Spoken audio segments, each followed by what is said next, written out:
Olá pessoal, aqui a gente vai continuar a nossa minissérie sobre topografia e agora a gente vai estudar a parte de como calcular volume de prisma, de sólidos, de pirâmides, tronco de pirâmide, tronco de cone, cilindros, etc. Vários jeitos de a gente pegar e medir volume que talvez, tem gente que lembre que já estudou talvez no primário, talvez ali no ensino médio e que não seria diferente, mas a gente tem que pegar e saber como calcular o volume então que a gente vai estar mexendo. Inclusive a gente vai estar vendo um pouquinho sobre equipamentos e o cálculo mesmo, de volume que a gente realiza. Antes de a gente entrar no conteúdo, caso você ainda não seja inscrito no canal, eu lhe peço para que você clique no botão abaixo para se inscrever e você pode também curtir, compartilhar e comentar logo abaixo desse vídeo. Então vamos dar sequência aqui. A gente tem aqui o volume de prismas, que geralmente ele é calculado medindo ali a área da base multiplicado pela sua altura. Seja ali um paralelepípedo, seja ali um cubinho ou um retângulo estrudado, que o pessoal chama de paralelepípedo, que seria ali o produto da sua largura vezes ali seu comprimento, vezes ali o seu h de altura.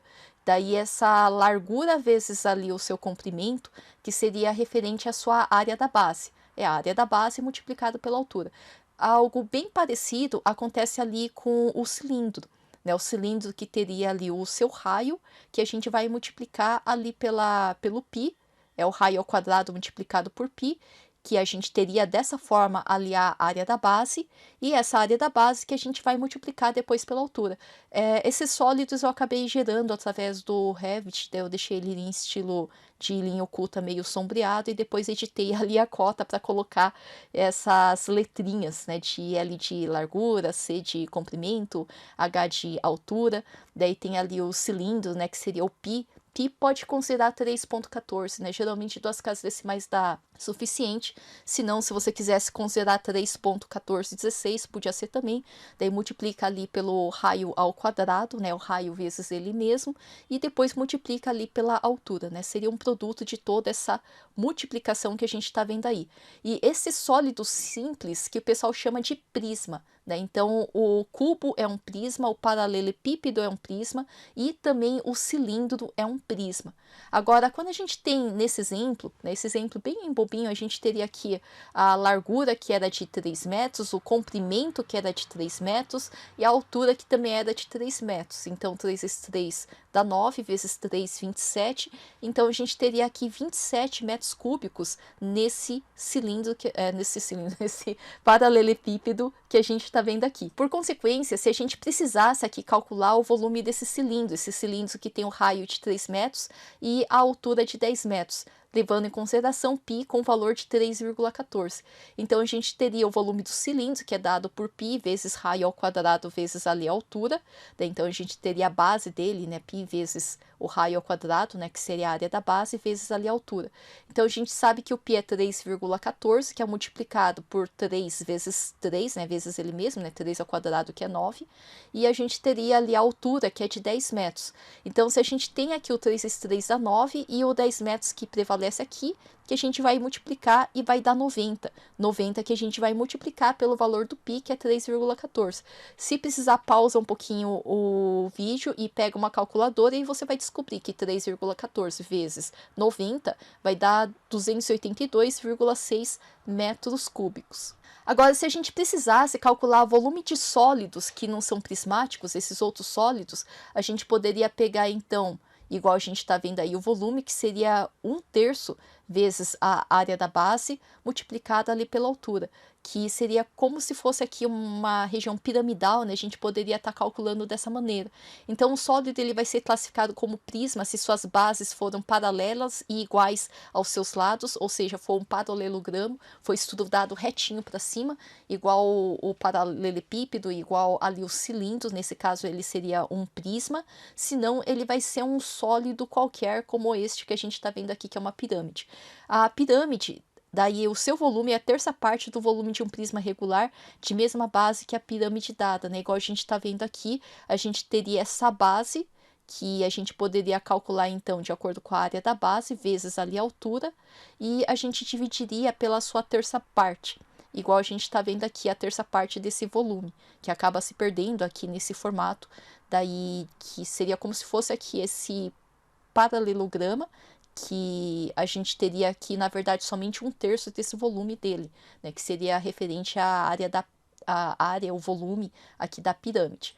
E daí a gente teria aqui o tronco de pirâmide. Quando a gente tem o tronco de pirâmide, um corte paralelo à base da pirâmide, divide ela em pirâmide maior e pirâmide menor, né, que seria o tronco da pirâmide embaixo, em que o pessoal consideraria, né, o volume aqui em relação à altura aqui do tronco, ou a altura aqui que seria a altura resultante da pirâmide inteira, menos a alturinha aqui do tronco. E mesma coisa que a área aqui conformada pelas laterais aqui da base, e quando ela cruza e corta aqui na parte do tronco, esse Lzinho, né, da alturinha aqui do tronco, daí aí ele vai cortar aqui nessa lateralzinha um pouquinho menor, na parte superior ali do tronco, onde junta o tronco de pirâmide com a pirâmide menor.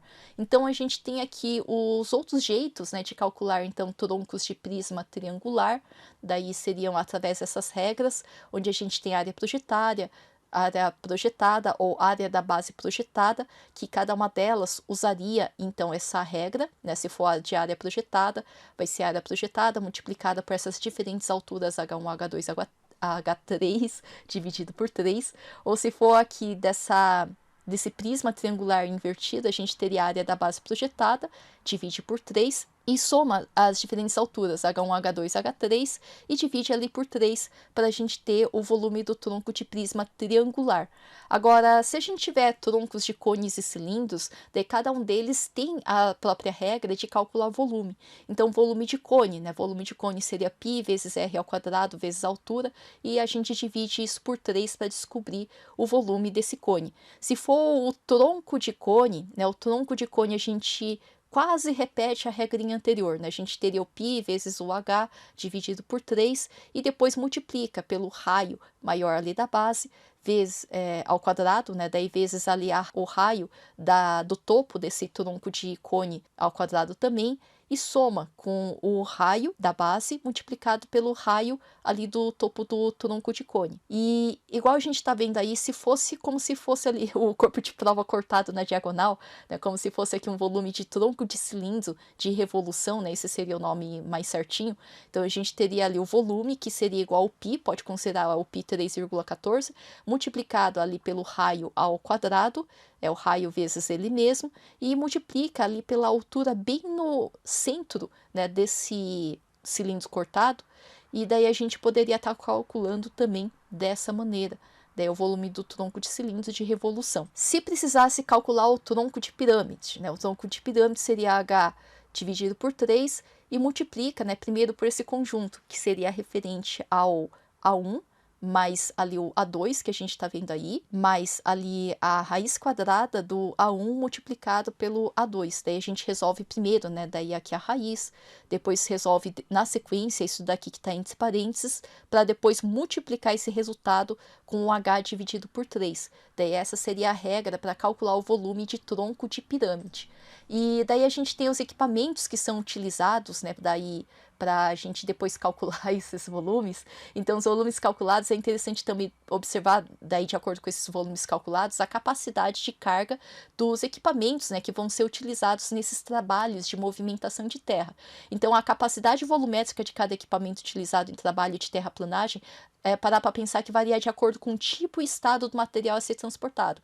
Quando você vai ali com essa pá escavadeira, né, pegar e começar a tirar um pouquinho de terra, na verdade você está desagregando, né, aerando um pouquinho o espacinho entre os pedacinhos, os torrões ali de terra. Então, na verdade, a gente vai ter o volume que foi calculado sim, né, de acordo com o solo, mas que talvez, né, pela aeração, né, dos agregadinhos ali dos torrões, né, que foram desfeitos, talvez o volume, né, daí fique um pouquinho diferente em relação ao valor absoluto que você calculou. Então, tem uma pequena diferença também. Assim como se tivesse chovido, né, se fosse ali misturado com água, né, também interfere, né, não somente a questão do ar, né, mas a questão da água misturada também com esses agregados já daria uma pequena distorção no cálculo, né, que foi feito ali do volume. Mas ainda assim, a gente tem esses equipamentos que são utilizados.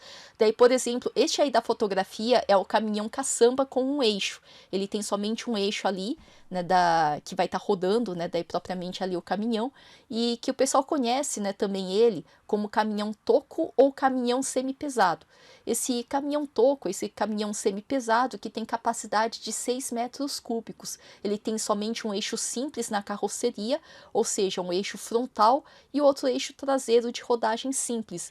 Daí o peso bruto máximo é de 16 toneladas e comprimento máximo de 14 metros. Então esse seria o espaço, né, que esse caminhão acaba ocupando e também qual que é o peso, né, que ele conseguiria estar carregando e qual que é o volume que ele consegue estar carregando também.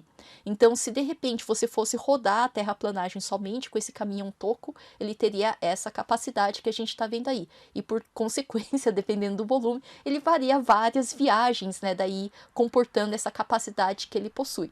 E a gente tem também o caminhão caçamba com 2 eixos.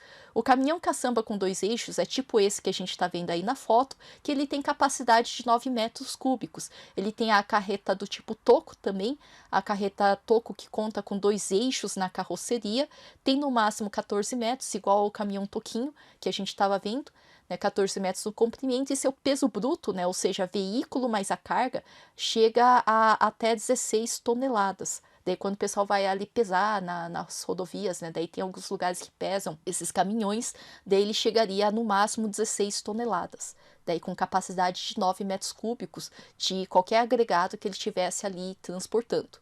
Daí tem um outro jeito, né, de transportar, que seria através da pá carregadeira. A pá carregadeira, ela tem capacidade ali na pá de aproximadamente 2 metros cúbicos. Tem modelinhos que cabem um pouquinho mais, tem modelos que cabem um pouquinho menos, mas na média em torno de 2 metros cúbicos é o que cabe nessa pá. Daí ela carrega, daí no total, com peso operacional, ou seja, ela ali carregando, transportando agregado, mais o peso próprio dela, ela chega a 12, entre 12 até 18 toneladas com peso operacional. Alguns modelos carregam a capacidade variável de 2,5 a até 9,5 metros cúbicos, né, dependendo se for um modelinho mais simples, chega a 1,8, 1,9 metros cúbicos, no entanto. Então, modelos mais simples, inclusive, né, daí às vezes carrega 1,7 até 2,4 metros cúbicos, com transporte máximo médio de 7,965 mil quilogramas, né? Ou seja, quase 8 toneladas ali é o que uma pá carregadeira consegue pegar e carregar, mais ou menos, né? Daí lembrando que a gente tem variação entre diversos modelos que o pessoal acaba utilizando. Daí a gente tem também a retroescavadeira. A retroescavadeira é uma pá retroescavadeira, daí a gente tem a pá que é igual àquela lá que a gente estava vendo aqui no modelinho anterior, né, da pá carregadeira, repara que é igualzinho.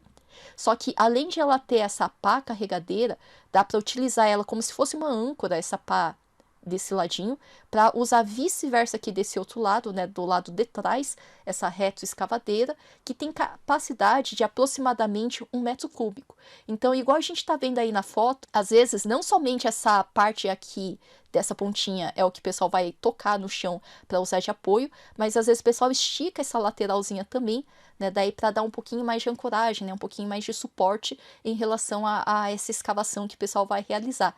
Então, essa capacidade da pá retroescavadeira varia de 0,9 metros cúbicos até 1,3 metros cúbicos. Daí lembrando que a pá escavadeira, ou seja, a que fica vice-versa ali do lado da frente, a pá escavadeira geralmente tem a capacidade de cerca de 2 metros cúbicos, né? A retroescavadeira geralmente é cerca de metade, cerca de aproximadamente 1 metro cúbico. Ela é um equipamento bastante versátil, né? Pode ser utilizado para pequenas escavações na construção civil e também no setor agrícola, né? Então ela é um equipamento um pouco mais versátil, só que daí é claro, né? Daí vai cavocar um pouquinho menos, já que o tamanho dela é praticamente cerca de metade, né, da escavadeira normal que fica vice-versa ali na frente. Então essa seria a capacidade da retroescavadeira. Agora, fora isso, a gente tem vários outros tipos de caminhões articulados, lembram pequenos tanques, né, que a gente tem aí, que caminha, né, na verdade, nesses trabalhos de infraestrutura, construção pesada, setor florestal também, pedreiras, pequenas e médias minerações também. A depender da fabricante do modelo, existem caçambas de 18 metros cúbicos de capacidade, com carga de até 29 toneladas, mas também para capacidades de caçambas maiores, né, cerca de 33 metros cúbicos, capacidade de 55 toneladas, ou seja, já passa a ser um pequeno tanque, né, só que para utilizar aí em infraestrutura. infraestrutura. Esse seria o caminhão articulado. Na média, ele tem em torno de 22 metros cúbicos de capacidade, mas é claro, né, depende do modelo, da fabricante e da destinação original dela. Daí a gente tem um cálculo de volume de prisma, por exemplo, em alguns lugares a gente tem esses marcos, daí geralmente o setor de infraestrutura, né, seja a Sabesp, a foto que a gente está vendo aqui, né, a Sanepar aqui na região do Paraná, às vezes dependendo, né, também pessoal de gás, né, sei lá, com gás, né, por exemplo, e assim por diante, ou até mesmo a própria cidade, né, talvez o próprio exército, né, também na região, às vezes coloca esses marcos. Os marcos é como se fosse essa medalhinha que fica chumbada no chão, e geralmente ela possui uma identificação. E esse marco que é chumbado no chão, geralmente ele é chumbado num concreto, né, numa base de concreto, como se fosse uma sapata somente para ele, igual a gente está vendo aí.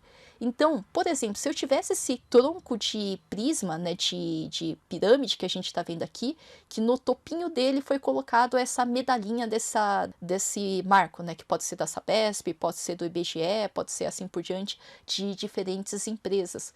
E daí a gente teria que calcular esse volume de concreto necessário para a construção desse marco para fim de monumentação, ou seja, a fim de pegar e materializar no espaço, né, no local, na localidade, esse ponto de medição. Então a gente teria ali, por exemplo, esse prisma, essa pirâmide, que ela tinha 60 de base, daí tinha altura de 40 centímetros, e a base menor tinha em torno de 20 centímetros ali no espacinho do tronco de prisma, né, de cone não, de prisma de pirâmide, que a gente está vendo aqui. Daí, inclusive, né, no caso da Sabesp, ela tem uma norma própria para implantação de pontos com coordenadas de utilização de sistemas de posicionamento global por satélite, e tem outros exemplos aqui, né, que são chumbados com latão, com concreto, com resina epóxi e outros tipos de pinos, né, que o pessoal acaba empregando para materializar esse marco. Então, se fosse pegar e calcular, a gente poderia calcular o volume de concreto necessário para a construção de um marco, ou seja, de um monumento, em que a gente teria que primeiro calcular a altura da pirâmide com regra de 3, então a gente teria aqui os 60 centímetros ali da base, mais ali o X que eu não conheço, que eu vou somar com 40 ali da altura, que é igual o 20 centímetros ali da parte superior, né, da largura de cima, que eu vou dividir ali por x. Então a gente pode fazer uma multiplicação cruzada, né? 60x é igual a 20x mais 2 vezes 4, 8, né? 8 então, e coloca 2 zerinhos aqui, né? Conta 1, 2 zerinhos. E a gente pegaria então esse 60x, daí esse aqui passa para cá é menos, né? 20x, que seria igual aqui a esse 800, que daria então no total ali o x igual a 20 centímetros. E daí a gente sabe que o h é igual a 40 aqui de baixo, com esse valor, né, que a gente acabou de descobrir que era 20 centímetros, que é igual aqui no total, a altura total, então de 60 centímetros. Então a gente tem o volume total do tronco de pirâmide, que seria referente ao volume ali do A, né, do tronco, menos ali o volume do B, da pirâmide menor ali de cima. E daí a gente teria esse volume total menos a pirâmide menor, que estaria dando o volume do tronco, né, de pirâmide. Então, para a gente calcular, a gente usaria a fórmula ali do tronco de pirâmide, né, que seria o volume, então, que realmente me interessa, esse volume aqui de baixo, seria igual a 1/3 multiplicado por essa área, né, da base da pirâmide, multiplicado pela área, a altura, né, que a gente tem ali, que a gente vai estar multiplicando ali por 0,60 ali ao quadrado, né, referente ao lado, multiplicado ali por 0,60, né, também do ladinho dele, que a gente vai ter esse volume, né, aqui da pirâmide de baixo, né, daí do tronco, que seria referente a 0,072 metros cúbicos. E se a gente for fazer o volume ali do B, da piramidezinha, a gente teria então o 1/3, que eu vou multiplicar pela área da base da piramidezinha, que seria 0,20, só que ao quadrado, multiplicado por 0,20, que seria então referente a 0,0266 metros cúbicos dessa piramidezinha, a pirâmide menor. E a gente sabe que o volume total seria referente ao volume cheio dessa pirâmide, menos o volume da piramidezinha que fica em cima, que seria igual a gente pegar e fazer 0,072 e fazer menos, né, 0,0266 metros cúbicos. Daí a gente descobriria aqui o tronco aqui por eliminação, né, se a gente pegou a pirâmide maior e tirou a pirâmidezinha aqui do VB, a gente teria o tronco, né, como resultado, esse tronco que seria igual ao valor de 0,0693 metros cúbicos que a gente está vendo aqui. Então, tem essa leitura recomendada, né, que você pode estar consultando, mas a gente continua então na próxima.